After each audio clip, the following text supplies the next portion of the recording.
la segunda hora de transmisión. María Mercedes, buenos días. ¿Cómo estás, Robert? Amigos, bienvenidos a la primera emisión de TVC Noticias. Marcan 9 grados centígrados en la ciudad capital. Estamos listos con la información más destacada. Hay que prepararse a los chaparrones, aguaceros y tormentas de este día. El INAMI ha dicho que va a llover también y fuerte en la ciudad. Por supuesto, siempre tome las recomendaciones del caso, principalmente de las autoridades competentes. Así empezamos, les contamos.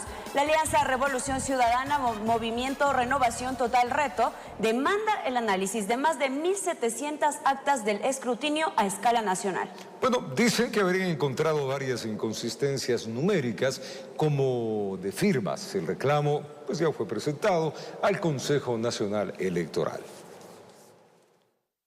Ni bien se conoció que el Consejo Nacional Electoral CNE negó la reclamación del correísmo sobre 2 actas de Manabí con supuestas inconsistencias en el escrutinio. Se presentaron 1.729 más que la Alianza Revolución Ciudadana Renovación Total Reto exige entren a análisis. Una reclamación es un área que todavía le dice, señores, ustedes se están equivocando aquí, esto no representa el resultado, por favor revise. La siguiente fase viene ya no una reclamación, sino una objeción, por ejemplo, sobre los resultados numéricos cuando existe inconformidad. Si esa inconformidad persiste, asciende a una impugnación. De persistir la inconformidad, se podría llegar al Tribunal Contencioso Electoral TCE. Se argumenta que en 343 actas no coincide la firma, en 171 falta la firma del secretario, 780 falta firma del presidente y secretario, y en 435 existiría inconsistencia numérica. Es un trámite bastante fácil, puesto de que si son inconsistencias numéricas es cuestión de comparar el acta presentada con lo que se reporta en el sistema. O si es que faltan las firmas, hay que revisar bien. Muchas veces no miran la firma que está en la parte posterior del acta, que es válida, y esa verificación lo hacemos nosotros contrastando con las imágenes que tenemos en el sistema.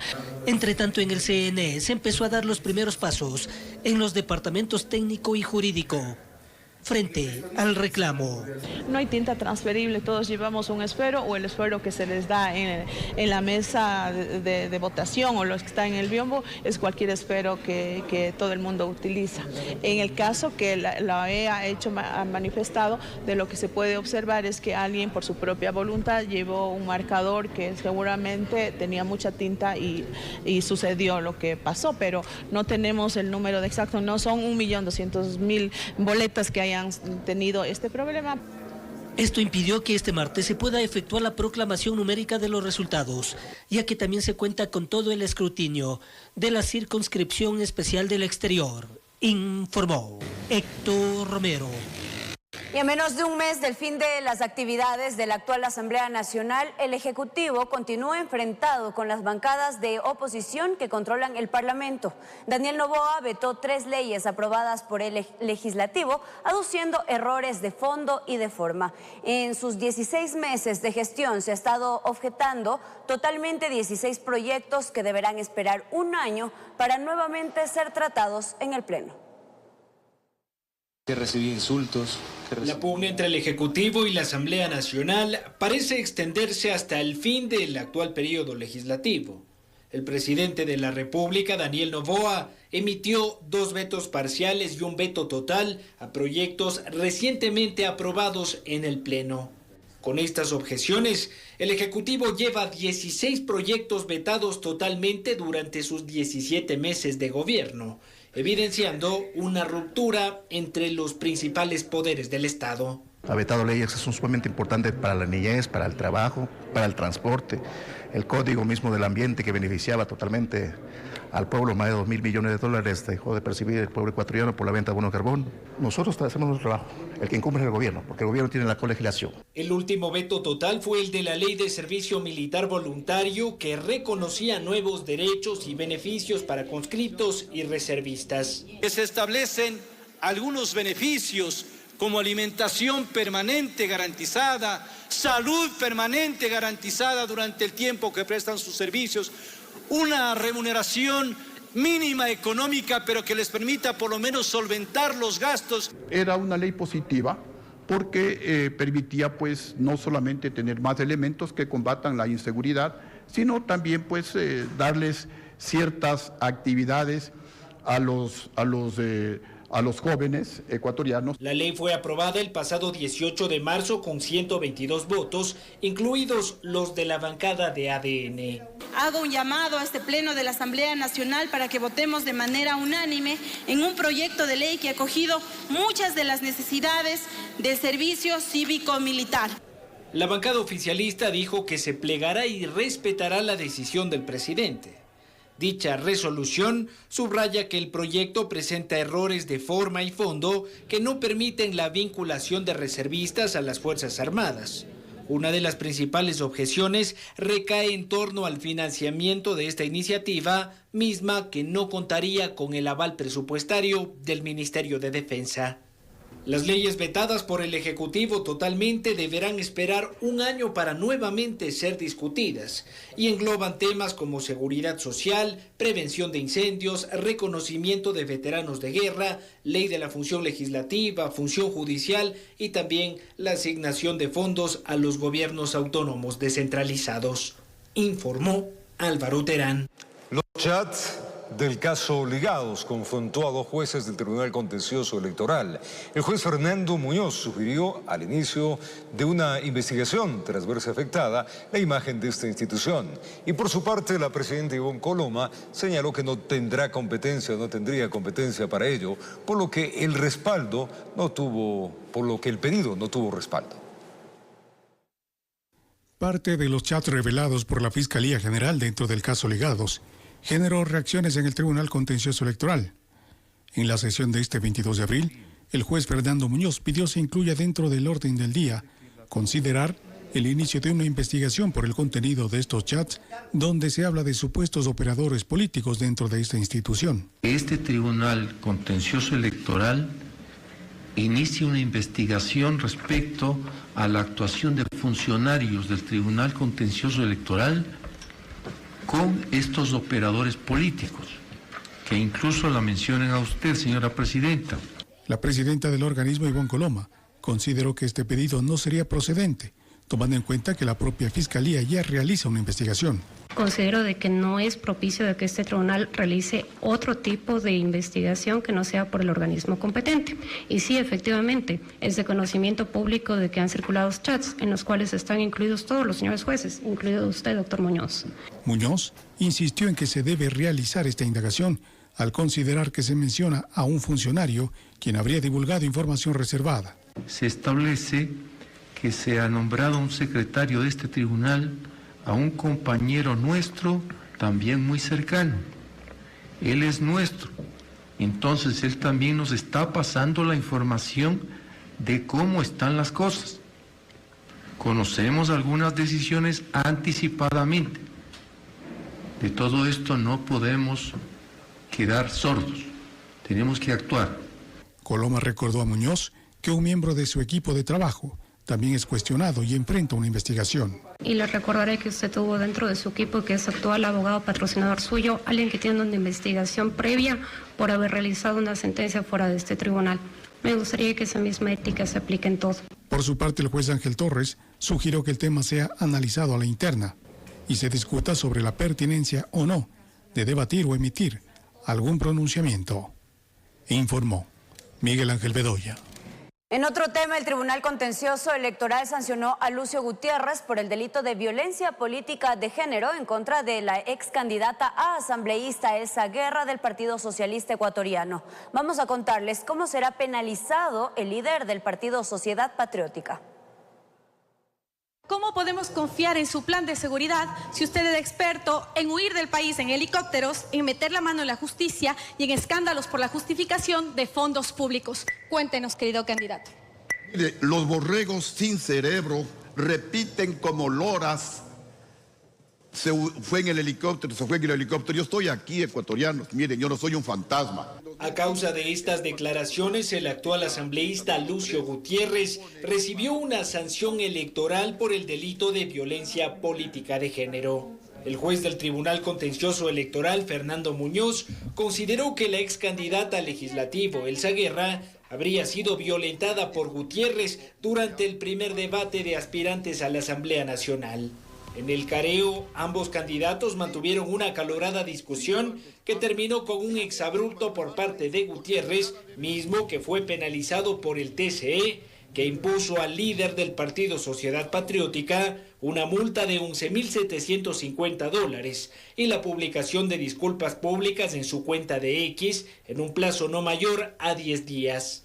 Elsa celebró la decisión del TCE y subrayó que esta sentencia constituye un precedente para erradicar las agresiones políticas contra mujeres. Esta sentencia marca un precedente sobre el acceso real a la justicia para las mujeres que hemos enfrentado violencia política de género y que lastimosamente tenemos que a veces pagar el costo del abuso para hacer actividades en la vida pública. Gutiérrez, por su parte, anunció que apelará la sanción, misma que carecería de criterios técnicos y jurídicos. Estamos en completo desacuerdo, vamos a apelar, porque ecuatoriano sería nefasto.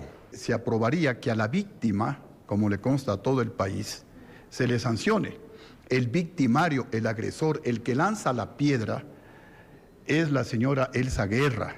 Ella es la que me dice que yo soy un experto para fugar por los techos. En los últimos 3 años, el TCE ha emitido al menos 8 sentencias por violencia política de género en contra de asambleístas, alcaldes, concejales municipales y funcionarios públicos. Informó Álvaro Terán. La aprobación del reglamento para la selección de jueces en materia constitucional por parte del Consejo de la Judicatura sigue pendiente tras la negativa de la vocal Solanda Goyes de dar quórum para conocer esta normativa que debe estar lista hasta este próximo 9 de mayo. Este 22 de abril, nuevamente el Consejo de la Judicatura no pudo reinstalar la sesión ordinaria número 33, suspendida el pasado miércoles, luego de que la vocal Solanda Goyes abandonara el pleno de la institución dejando sin quórum e impidiendo que se conozca y apruebe el proyecto de reglamento para la selección de jueces constitucionales. A criterio del presidente de la Judicatura, esta situación impide avanzar en un tema que fue aprobado mediante referéndum el año pasado.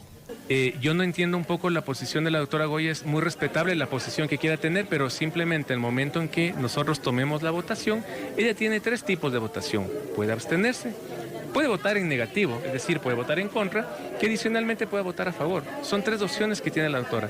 Lo que está haciendo ahorita, como ustedes conocen, es un bloqueo para que instalemos el quórum y adoptemos una decisión. La vocal Yolanda Yupangui lamenta que hasta el momento este proceso esté paralizado, considerando además que para cumplir con esta responsabilidad tienen un plazo que cumplir. El problema es que nos está demorando mucho la aprobación, que es uno de los pasos para poder emprender en la organización, porque en realidad el anexo que se aprobó en referéndum lo que nos dice es que debemos dejar organizado hasta el 9 de mayo. Mediante una publicación en su cuenta de red social X, la vocal Goyes insiste en que este reglamento no contempla la especialidad que dispuso la consulta popular del pasado año. Además, no contempla mecanismos de probidad de los postulantes ni de paridad, ya aprobados en reglamentos anteriores. Para el titular de la Judicatura, pese a que las causas en materia constitucional representan un mínimo porcentaje, provoca que las demás causas queden represadas. Es apenas del 2% de la carga que tienen. Ese 2% ha ocasionado procesos disciplinarios de jueces, abogados, abuso del derecho. Ha provocado que unidades judiciales se queden desintegradas. Ha provocado que tribunales se queden sin su integración. El Consejo de la Judicatura se mantiene en funciones prorrogadas. El Consejo de Participación Ciudadana aún no puede designar a los nuevos miembros de este cuerpo colegiado, por cuanto no se han enviado las ternas desde todas las funciones del Estado. Pablo Villagómez, quien fue postulado por la función legislativa, declinó de su postulación, por lo que su nombre deberá ser reemplazado. Informó Miguel Ángel Bedoya. 7 de la mañana con 10 minutos. El Consejo de la Judicatura presentó el protocolo para unidades judiciales de adolescentes infractores. Esta iniciativa representa un avance significativo hacia una justicia juvenil más restaurativa, integral y respetuosa de los derechos de los adolescentes en conflicto con la ley. En un paso significativo hacia una justicia más humana y efectiva, autoridades del Consejo de la Judicatura presentaron un nuevo protocolo para la atención de adolescentes infractores dentro de las unidades judiciales de Quito y Guayaquil. Esta iniciativa, que marca un giro en la política de justicia juvenil, prioriza la restauración y transformación por encima de la sanción punitiva, con el propósito de garantizar un sistema de justicia juvenil equitativo, eficiente y respetuoso de los derechos de los adolescentes, las partes y los servidores involucrados. El nuevo protocolo busca atender a jóvenes que han entrado en conflicto con la ley con un enfoque integral, considerando sus contextos familiares, sociales y emocionales. En esta administración se han cambiado las rejas por libros, los cuartos fríos, blancos, que simplemente llamaban a un deterioro psicológico de los adolescentes, a camas, a cuartos, a un trato digno e humano. Este protocolo ofrece una segunda oportunidad, fomenta la responsabilidad, pero también la posibilidad de reparar y crecer.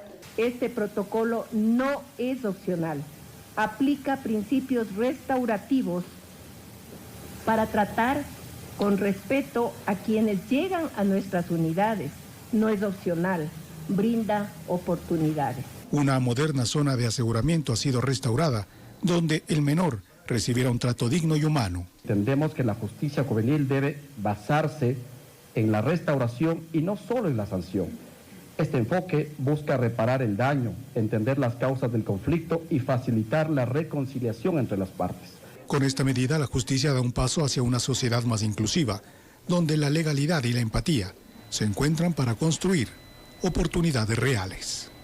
Informó Miguel Ángel Bedoya. Un tribunal de la Corte Nacional de Justicia sentenció a 4 años de prisión a Daniel Salcedo y a Franklin Lara, estos como autores del fraude procesal, luego de que los magistrados aceptaran la solicitud del recurso de casación que la Fiscalía presentó frente a la sentencia de la Corte de Guayas, que había condenado a los procesados a menos de 2 años. Este caso se remonta a junio del 2020, cuando Salcedo intentó huir del país en una avioneta para evadir enfrentar un proceso por peculado en hospitales del IES. Con este dictamen, los jueces reformaron la decisión de la Sala Especializada de lo Penal de la Corte Provincial, que en esta segunda instancia redujo la pena a 20 meses para ambos procesados. Es momento de una pausa. Al retornar, el mundo... Papa Francisco, el Ecuador continúa rindiendo homenaje a quien fue considerado el líder espiritual de la Iglesia Católica. El presidente Daniel Noboa decretó 3 días de luto nacional y viajará al Vaticano para participar en el funeral del Sumo Pontífice. El presidente Daniel Noboa asistirá junto a una delegación oficial al Vaticano para participar en el funeral del Papa Francisco, ceremonia prevista para este sábado 26 de abril. Así lo confirmó la canciller de la República, Gabriela Sommerfeld. Adicionalmente, el primer mandatario, mediante decreto ejecutivo, declaró duelo nacional durante los días 22, 23 y 24 de abril por el fallecimiento del Sumo Pontífice. Paralelamente, en la Pontificia Universidad Católica del Ecuador, se instaló este martes una capilla ardiente en memoria del Papa Francisco. La capilla fue levantada en el campus central. Y como jesuita conoció a muchos de los que actualmente miembros de esta orden o comunidad religiosa trabajan aquí en Ecuador. Fue una persona entonces muy cercana a esta casa, a esta institución. Y por otro lado fue como papa un gran impulsor de la educación. La comunidad católica en el país, en especial los jóvenes universitarios, recuerdan al Papa no solo como un líder espiritual, sino como un guía inspirador de compromiso y esperanza. O sea, él fue como un padre que fue allegado para las personas de escasos recursos, entonces yo considero que la humildad prevalece. La capilla ardiente estará abierta al público hasta el próximo día viernes, permitiendo que fieles y ciudadanos puedan acercarse a dejar flores, encender una vela o firmar el libro de condolencias. La capilla estará abierta hasta el día viernes por la tarde, hasta las 5 de la tarde. No tenemos ninguna restricción y más bien pues los invitamos a que puedan compartir este espacio con nosotros. De esta manera se realizan homenajes desde el Ecuador para despedir a una figura clave del siglo XXI, cuya influencia trascendió los límites del Vaticano, informó Miguel Ángel Bedoya. Mientras tanto, en Guayaquil, cientos de feligreses acuden a la iglesia catedral para pedir por el alma del pontífice, cuyo funeral se efectuará este sábado. Jordan ha salido de clases en la universidad para doblar sus plegarias por el descanso eterno de Jorge Bergoglio. Recuerdo algunas frases de él como hagan lío, pero al mismo tiempo nos invitaba de que si hacíamos lío como jóvenes era muy importante tratar de arreglar ese lío que hacíamos. No nos invitaba a un lío de discordia entre los humanos. De caos. O de caos, sino un lío como de amor y de misericordia. Estudia creación teatral en la Uniartes, muy cerca de la iglesia catedral y frente al parque seminario. Desde ayer aquí el flujo de la fe es progresivo y categórico, confirma Carlos Sea. Yo estoy declarado en asamblea permanente para que Dios nos bendiga, agua de vida más agua de su divino corazón, beber todos los días. La mayoría llega en solitario para apretar los dedos al fragor de una oración en cadena. También familias completas e incluso de otros credos, a la luz de la iglesia que proclamó Francisco. Yo soy evangélica, pero de todas maneras me uno al dolor. Tanto es así que dicen que él visitó parte de los países árabes que casi ningún papa los había visitado, también con el mundo judaico, que abrió su corazón y la oportunidad a que toda la gente, las religiones, puedan encontrar el camino que es Jesucristo. Julio estuvo con su nieta, contemplando la espiritualidad de un templo fajado de lila y la mística del Papa. Muy humanitaria, humanitaria y muy apegado a los mandamientos de la iglesia. Es la feligresía que de a poco se vuelca. La arquidiócesis aún no define los protocolos en las iglesias del país para el funeral que iniciará el sábado a las 3 de la mañana de Ecuador. El cardenal apura audiencias con las filiales, como las maletas, para los asuntos del velorio. Terapia, ¿qué sacamos metiendo los 28 días de estos seres de capacidad intelectual limitada? ¿Qué podemos hacer?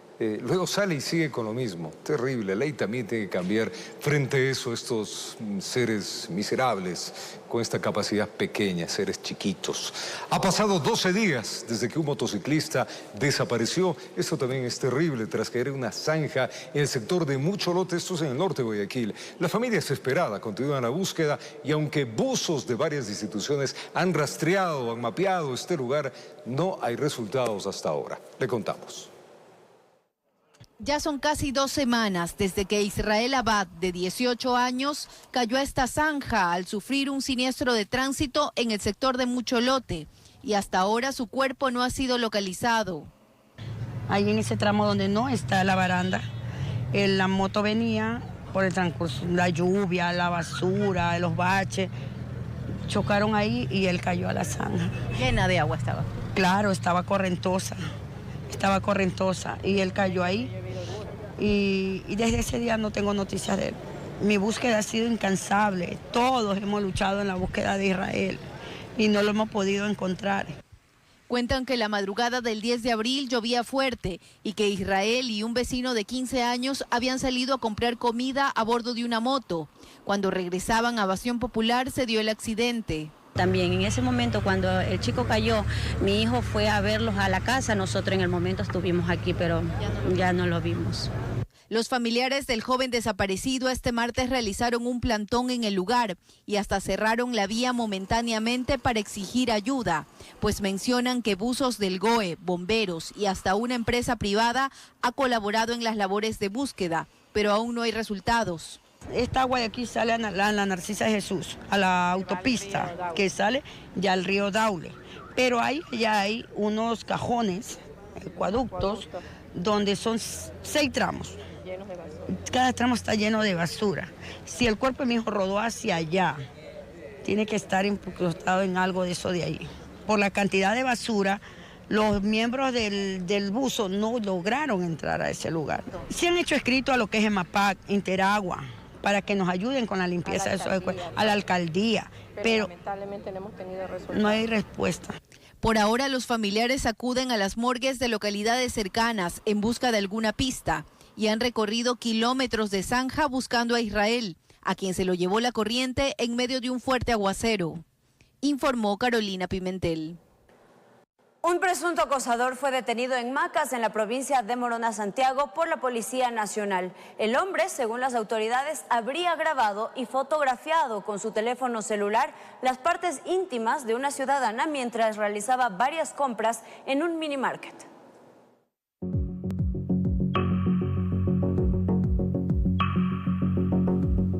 El hombre habría ingresado al mini market como un cliente más. Con un celular en la mano caminaba por los pasillos como si estuviera buscando algún producto en especial, hasta que se acercó a una de las estanterías donde estaba un grupo de mujeres. Disimuladamente coloca en su mano izquierda el celular, mientras revisa varios productos. Con sigilo, el sospechoso intenta direccionar la cámara hacia el vestido de una de las jóvenes. Su accionar quedó grabado en las cámaras de videovigilancia.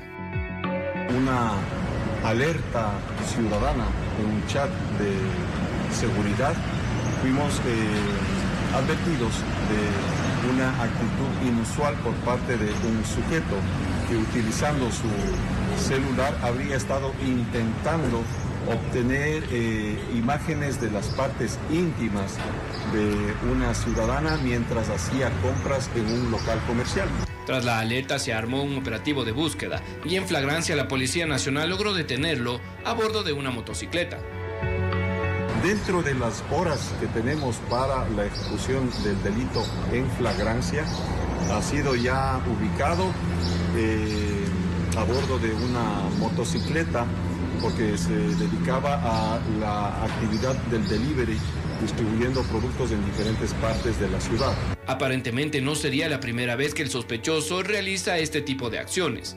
El subcomandante de la subzona Morona Santiago señaló que las pericias preliminares del celular del hombre se encontraron más archivos similares. Se le encontró en su poder el celular con el que habría estado obteniendo este tipo de imágenes y existirían también videos de otras personas, incluso quizás algunas de ellas menores de edad. Junto con las evidencias fue puesto a órdenes de las autoridades pertinentes para su respectiva judicialización. Informó Mauricio Sánchez. El ataque de bala contra 3 personas de una misma familia dejó un muerto y 2 heridos, entre ellos, qué lamentable, un niño de 6 años. Las víctimas estaban en el portal de su vivienda cuando fueron atacados horas antes en Montecristi. Otra persona también fue asesinada al estilo sicariato. 2 muertos y 2 heridos fue el saldo de una nueva jornada violenta en el distrito Manta, en la provincia de Manabí. El primer caso ocurrió en el kilómetro 17 de la vía Montecristi-Puerto Viejo. Cristian Samuel Peralta Pincay, oriundo de Manta, fue asesinado dentro de su vehículo. Lo único que los manes se han camuflado la cara, lo único, pero de ahí todo eso está grabado. Afuera, adentro, hay cámara por donde sea.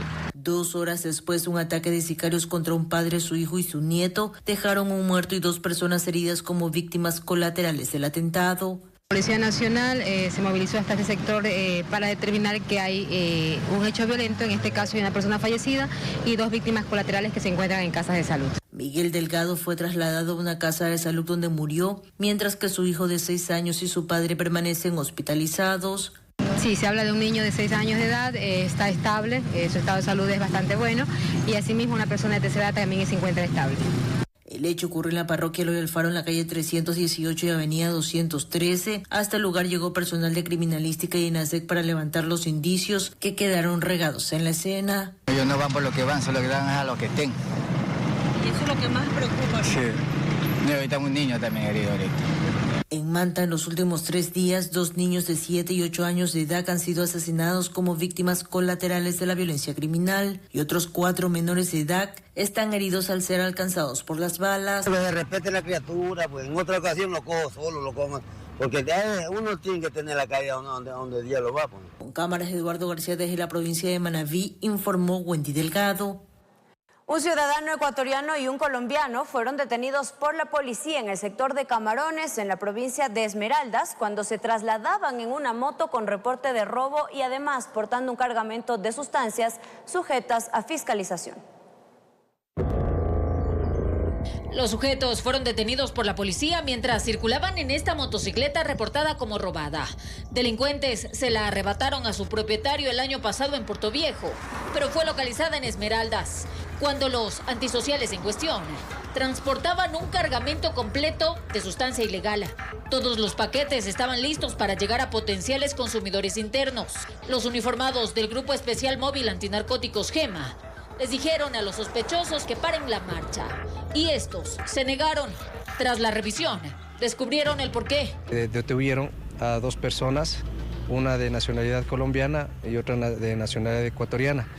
Y los mismos estaban transportando en una maleta, tipo maleta, aproximadamente 10 kilos de marihuana.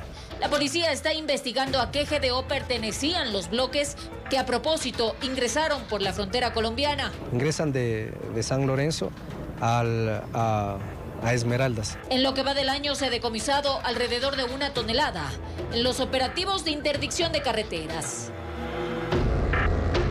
Informó Marilyn Jaramillo. El bloque de seguridad despliega